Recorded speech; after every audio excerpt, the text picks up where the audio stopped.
up, y'all? I said, what's up, y'all? Look at me when I'm talking to you, bro. Nah, I'm just messing with y'all, man. This is your boy Knockout Boxing 86 TV, and we in here. So check this out, bro. Before I get going on today's video, y'all be sure to hit the like button, subscribe to the channel if you're new here, share the video, turn on your notification bell, and if you want me on the panel, knockoutboxing86 at yahoo.com is the email address. But let's get it popping, bro. We got a fight prediction today, man. We got a fight prediction and a fight breakdown today. It's a lot of good cards. I'm going to be doing a lot of fights. And again, let me stress to y'all one more time, I ain't doing Oscar Valdez versus Robinson Caicedo. I ain't doing that, bro. I'm not covering Oscar Valdez in any type of objective way. I'm shitting on him. So if you don't like it, whatever. That's what I'm doing, bro. But this one, we got a fight from that card that, in my opinion, is a damn good fight. It's a 50-50 fight. Very close fight, man. We got JUNTO Nakatani versus Angel Acosta, bro, in the flyweight division, 112 pounds.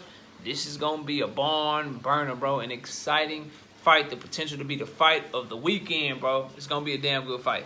But before we break down the fight and give y'all our prediction, let's talk about the live show that's going down tonight at 7:30 Central Time, man. Y'all come through and hang out with me, man. Knockout Boxing is doing this live show tonight. You Got Knocked the F Out, episode number 9, 7:30 Central, bro. Y'all come hang out with your boys. It's going to be a fun night of boxing talk tonight. But let's get into this breakdown and this prediction because it's a very, very close fight. This one here 50-50, bro. This one here 50-50. So we got let's do a tail of the tape, man. We got JUNTO Nakatani, man.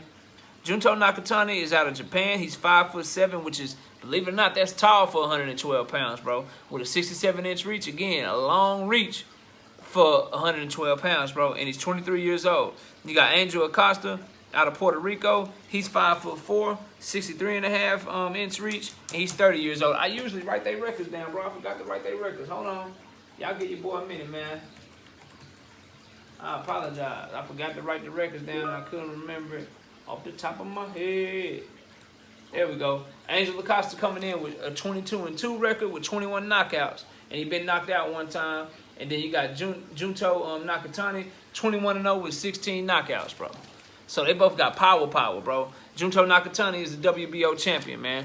But let's break down their fighting styles, talk about their path to victory, tell you who I'm picking and why I'm picking them, and then we'll see if we right, bro.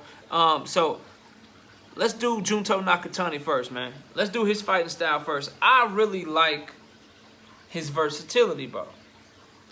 Against Milan Melindo, one of the fights I studied, he mainly used his distance, bro. He fought behind his jab very well, used his distance very well, and he throws big shots. That left hand, I like that he starts with a jab. When he's at mid-range and long range, Nakatani starts with his jab.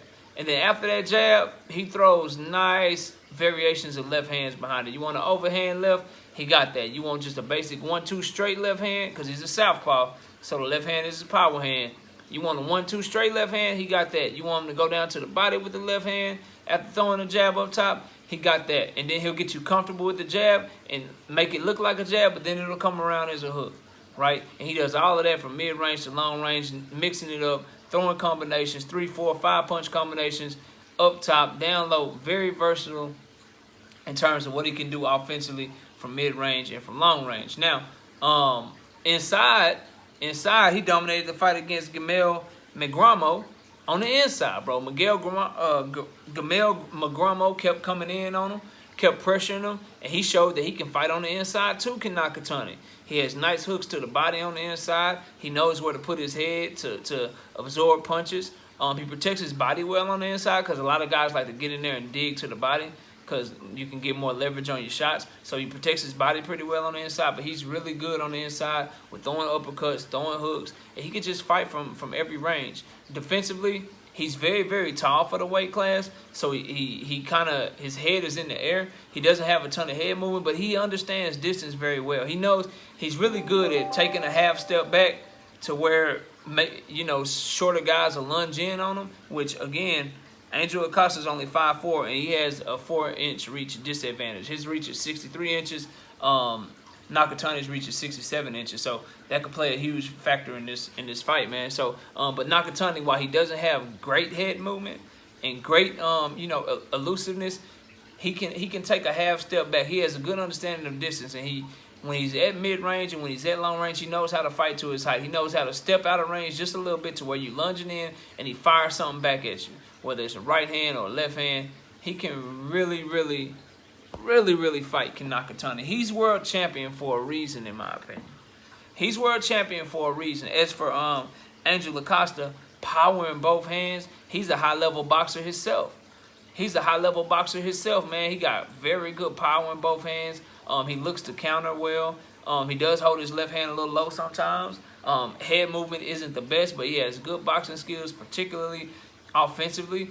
Very springy, very strong legs, so he can spring in, fire off good combinations, mainly that left hook, right hook to the body. I like a lot that I see from him. He was very good in the world champion down at the weight class below this one, junior flyweight, 108 pounds. He was a WBO champion, had a few title defenses down there before getting knocked out in the 12th round against Elwin Soto. That was a very controversial fight.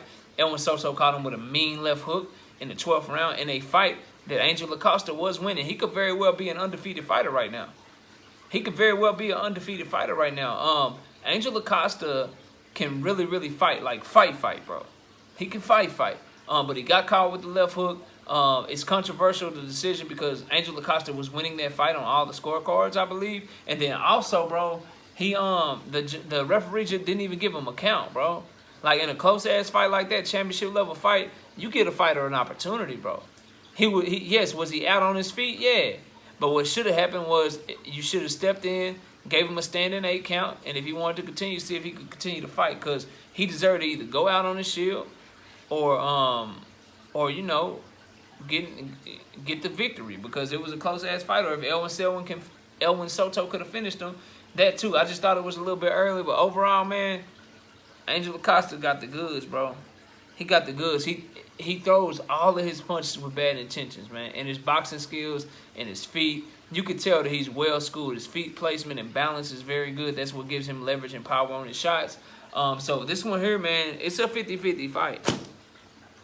It's a true 50-50 fight. Couple of things, couple of kind of keys to victory, ways that both fighters can win. Angel Acosta, he gonna have to close the distance somehow. I think, although he has great boxing skills, he's gonna have to find his way on the inside, because if they're fighting in mid-range, he can't reach Nakatani from there. Nakatani's too long for him from that range.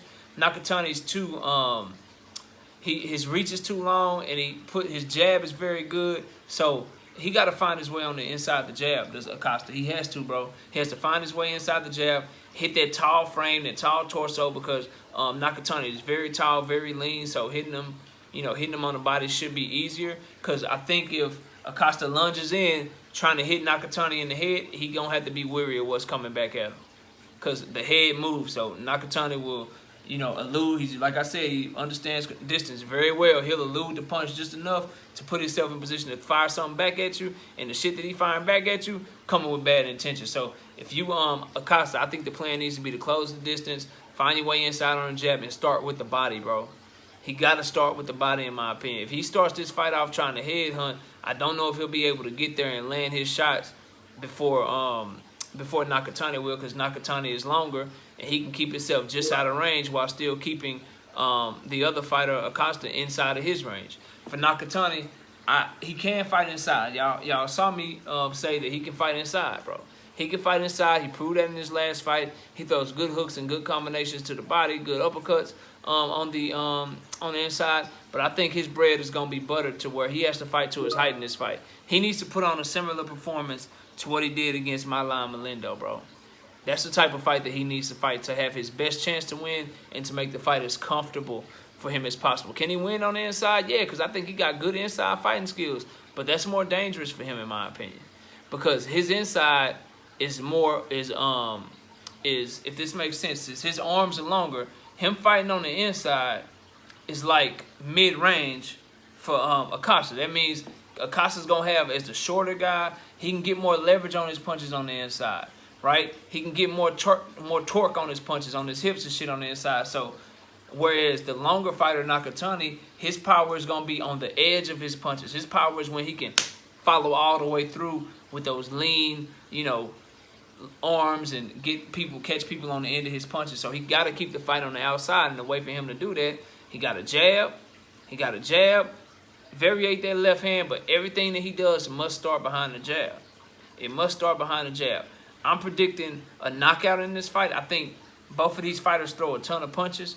Both of these fighters have the ability to hurt each other, right? And they're both highly skilled boxers. And if you look at it, you got 21 victories for Nakatani, 16 knockouts. You got 22 total fights, 23 total fights for Acosta, and he's knocked out everybody or got knocked out, bro. He's knocked out everybody but like 1 or 2 and got knocked out. He got like a 95% knockout ratio, bro. So I'm predicting that this fight ends in a knockout, and I'm picking Angel Acosta, bro. I'm picking Angel Acosta to get his ass knocked out by Nakatani. I'm picking him to get knocked out by Nakatani. That's what I'm picking. I think Nakatani stops him late. I think Nakatani, his length is going to be just a little bit too much for Acosta to overcome. His length and versatility, because I think Nakatani, we're going to find out in this fight, he's going to have the clear advantage on the outside in that mid-range. Clear. It's going to be clear because of the length, because of the jab, and because of what he does with that left hand behind the jab. It's going to be clear that he's going to land the better shots when they're boxing from a distance. And when Acosta comes in on him, I think Nakatani is just good enough inside to where they're going to cancel each other out, bro. They're going to cancel each other out. Acosta has to catch Nakatani with something to hurt him instantly to where Nakatani can't box his fight.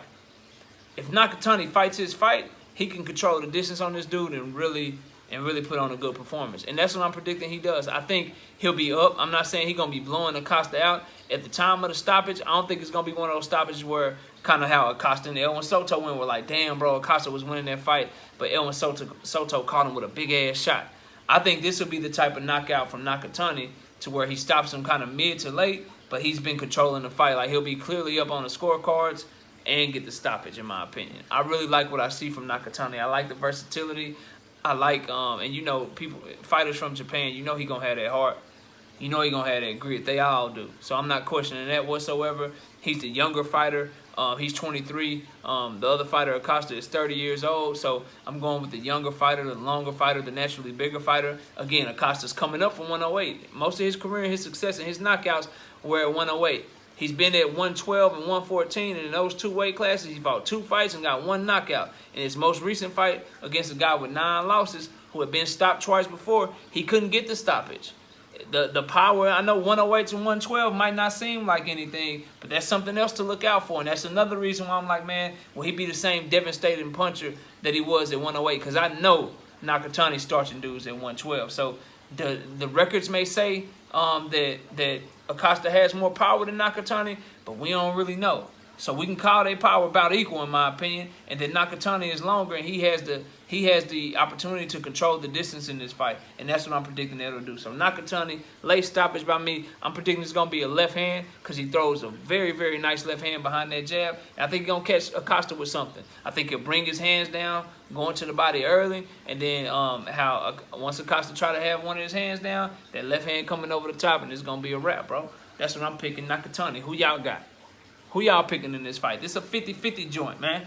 This is a hard one to call. We got some easier ones later on in the week, but I want to get this one out the way because this is the one I'm most excited for. But y'all let me know y'all thoughts down in the comment section. Comment down below, hit the like, subscribe to the channel, share the video, turn on your notification bell. And if you want me on the panel, knockoutboxing86@yahoo.com is the email. I appreciate y'all watching. Enjoy the rest of your day. And with that, we out here. Peace, y'all.